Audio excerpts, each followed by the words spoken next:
You want to get the deer?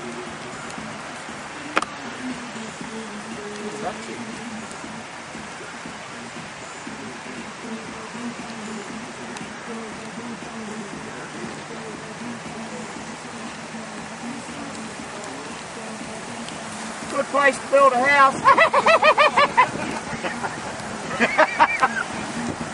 Fancy like you telling him it wouldn't flood there. Anything to sell a block of land.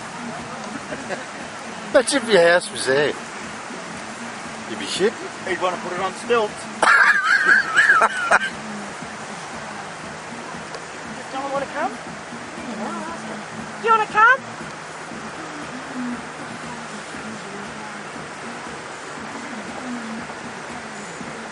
Who lives in this one here? You get worried. Where? That's Ido's. Iris and Ido's.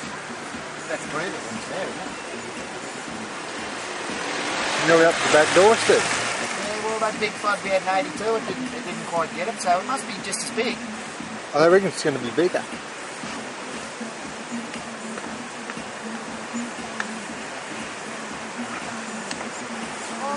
Drum or something floating down, or a lot of water or something.